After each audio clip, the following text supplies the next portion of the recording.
அனைவருக்கும் வணக்கம். நீங்க பார்த்துக்கிட்டு இருக்கிறது மீடியா ஜங்ஷன் ப்ளஸ். இன்னைக்கு நம்ம ரொம்ப முக்கியமான ஒரு விஷயத்தை பற்றி தான் பேச போகிறோம். நம்ம எல்லாருக்குமே தெரிஞ்ச ஐயப்ப பக்தர்களுடைய வாழ்க்கை முறையில் ரொம்ப அடிப்படையான சக்தி வாய்ந்த ஒரு சடங்கு இருக்குது. அதுதான் ஐயப்பனுக்கு மாலை போடுறது. ஐயப்ப பக்தர்களை பார்த்தா அவங்க கழுத்தில் ஒரு துளசி மாலை, கருப்பு இல்லைன்னா காவி உடை, அவங்க காலையில் எந்திரிச்சு குளிக்கிறது, அவங்க பேசுகிற விதம் எல்லாமே மாறி இருக்கும். சாமின்னு கூப்பிடுவோம். ஆனால் ஏன் இந்த மாலை? வெறும் ஒரு சங்கிலி மாதிரி, ஒரு அடையாள அட்டை மாதிரி இதை போட்டுக்கிறோமா? இல்லை இதுக்கு பின்னால் இருக்கிற ஆன்மீக விஞ்ஞான ரீதியான காரணங்கள் ஏதாவது இருக்கா? வாங்க பார்க்கலாம். ஐயப்பன் மாலைன்னு சொல்றது வெறும் நகை கிடையாது நண்பர்களே. இதுக்கு பேர் தான் மண்டல விரதத்துக்கான முதல் படி. மாலையை போடும்போது பக்தர் தன்னுடைய உலகியல் வாழ்க்கையில இருந்து 41 நாள் ஒரு கட்டுப்பாடான ஆன்மீக பாதைக்குள்ள நுழையிறதா அர்த்தம். இந்த மாலையை யார் போட்டு வைப்பாங்க? பொதுவா பலமுறை சபரிமலைக்கு போயிட்டு வந்த அனுபவம் வாய்ந்த ஒரு குருசாமி தான் போட்டு வைப்பார். ஒரு சீடன் ஒரு குருவை ஏற்றுக்கொள்வது போல மாலையை போடும்போது அந்த பக்தர் ஐயப்பனுடைய பாதையை, அவருடைய ஒழுக்கத்தை ஏற்றுக்கிட்டு அந்த பயணத்தை ஆரம்பிக்கிறார். அதனால தான் மாலை போட்டதுமே அந்த பக்தரை நம்ம சாமின்னு கூப்பிட ஆரம்பிக்கிறோம். அந்த நொடியில இருந்து அவர் வேற ஒரு மனிதராக மாறிவிடுறாரு. சரி, எதுக்காக 41 நாள்? ஒரு பழக்கம் நம்ம மனசில் ஆழமாக பதிகிறதுக்கு குறைஞ்சபட்சம் 40 to 48 நாள் தேவைன்னு அறிவியல் சொல்லுது. நம்மளுடைய முன்னோர்கள் இதை கச்சிதமாக கண்டுபிடிச்சு வச்சிருக்காங்க. ஐயப்ப விரதம்ங்கிறது நம்மளுடைய உடலையும் மனசையும் சபரிமலை பயணத்துக்காக தயார் செய்கிற ஒரு பயிற்சி காலம். இங்க என்னென்ன முக்கியமான மாற்றங்கள் நடக்குதுன்னு பாருங்க. பிரம்மச்சரியம், அதாவது கட்டுப்பாடு. இந்த காலத்துல பக்தர் பிரம்மச்சரியத்தை கடைபிடிக்கணும். மனதை அலைப்பாய விடாம ஐயப்பனை மட்டுமே நினைக்க பழகிற ஒரு பயிற்சி இது. இது மன ஒருமைப்பாட்டுக்கு ரொம்ப முக்கியம். எளிமையான வாழ்க்கை.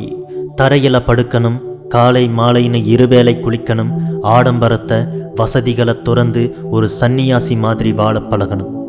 அப்போதான் அகங்காரம் குறையும். உடை மற்றும் பழக்கங்கள். கருப்பு, நீலம் இல்லைன்னா காவி நிற ஆடை. இது வெளி உலகம் நம்மளை அடையாளம் காணவும் நம்மை தேவையற்ற பேச்சுக்களில் இருந்து பாதுகாக்கவும் உதவுது. இனிமையான பேச்சு. அடுத்தவங்களை குறை சொல்லக்கூடாது, கெட்ட வார்த்தைகள் பேசக்கூடாது. எல்லா மனுஷங்களையும் சாமின்னு கூப்பிட்டு அவங்கள ஐயப்பனை காணணும். இந்த கட்டுப்பாடுகள் எல்லாமே ஒரு மனிதனுக்குள்ள இருக்கிற தீய எண்ணங்களை, அழுக்குகளை நீக்கி அவனை கோயிலுக்குள்ள நுழையிறதுக்கு முன்னாடி சுத்தப்படுத்துது. இந்த மாலையோட உச்சக்கட்ட தத்துவமே வேற லெவல்ல இருக்குங்க. சபரிமலைக்கு போறவங்க அங்க ஒரு சுவரில் எழுதியிருப்பதை பார்ப்பாங்க, தத்துவமசி. இதுக்கு என்ன அர்த்தம் தெரியுமா? நீயே அது, அதாவது நீயே ஐயப்பன். நீ மாலை போட்டு 41 நாட்கள் இந்த விரதத்தை கடைப்பிடிச்சு தூய்மையா இருக்கும்போது உனக்குள்ள இருக்கிற ஆன்மாவுக்கும் ஐயப்பனுங்கிற பரமாத்மாவுக்கும் எந்தவித வித்தியாசமும் இல்லைன்னு உணர்த்தப்படுது. மாலை இது உன்னுடைய புனிதமான உடலை குறிக்குது. 108 மணிகள் இவை உன்னோட மனசுல இருக்கிற ஆசைகள், கோபங்கள், பொறாமைன்னு தேவையில்லாத எல்லாத்தையும் திறந்து 108 சடங்குகளை கடந்து போறதை குறிக்குது. ஆக மாலை போடுறது என்பது உலக வாழ்க்கையின் குழப்பங்கள்ல இருந்து விலகி ஒரு குறிப்பிட்ட காலத்துக்கு உன் முழு சக்தியையும் கவனத்தையும் உனக்குள்ளேயே இருக்கிற இறை சக்தியையும் நோக்கி திருப்புற ஒரு பயிற்சி தான். ஐயப்பனுங்கிறவர் தர்மத்தோட வடிவமா அவதாரம் எடுத்தவர். அவர் வாழ்நாள் முழுவதும் பிரம்மச்சரியத்தை கடைப்பிடிச்சு ஆசைகளை திறந்து வாழ்ந்தார். நம்மளும் மாலை போட்டு விரதம் இருக்கும்போது ஐயப்பனோட அந்த புனிதமான வாழ்க்கையை பின்பற்றுறோம். நம்மளும் ஆசைகளை குறைச்சு தர்மப்படி வாழ பழகிறோம். மலைக்கு செல்லும் ஒவ்வொரு பக்தரும் ஐயப்பனை போலவே விரதம், ஒழுக்கம், பக்தி என எல்லாவற்றையும் சரியா கடைபிடிச்சு போனாதான் அந்த பயணத்தோட பலனை முழுசா அடைய முடியும். மலைக்கு செல்லும் பாதையான 18 படிகள் நம்ம வாழ்க்கையில் இருக்கிற 18 வகையான பாவங்களையும் ஆசைகளையும் குறிக்குது. இந்த 41 நாள் விரதம்ங்கிறது அந்த படிகளை கடந்து ஐயப்பனை பார்க்கறதுக்கும் நம்மளை நாமே பக்குவப்படுத்திக்கிற ஒரு தயாரிப்பு. மாலையோட இன்னொரு அழகான விஷயம் என்னன்னா சமத்துவம். ஒருவர் மாலை போட்டுக்கிட்டா அவர் பணக்காரராக இருந்தாலும் சரி, ஏழையாக இருந்தாலும் சரி, பெரிய பதவியில் இருந்தாலும் சரி, இல்லை சாதாரண ஒரு ஆளாக இருந்தாலும் சரி, எல்லாருமே சாமி தான். எல்லாருமே தரையில் தான் படுக்கணும். எல்லாரும் ஒரே மாதிரி தான் நடந்துக்கணும்.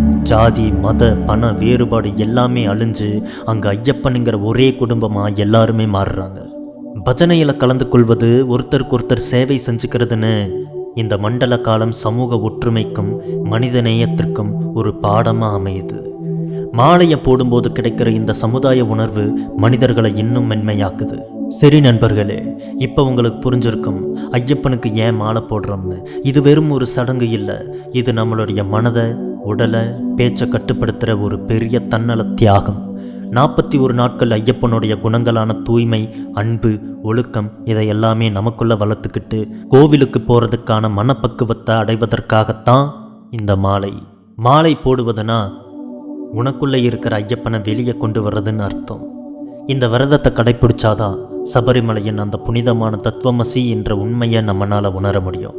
இந்த வீடியோ உங்களுக்கு பிடிச்சிருந்தா ஒரு லைக் போடுங்க. ஐயப்ப பக்தர்களுக்கு இந்த வீடியோவை ஷேர் பண்ணுங்கள். மறக்காமல் நம்ம சேனலை சப்ஸ்கிரைப் பண்ணிக்கோங்க. நீங்கள் அடுத்து என்ன தலைப்பை பற்றி பேசணும்னு நினைக்கிறீங்கன்னு கமெண்ட்ஸில் சொல்லுங்கள். நன்றி.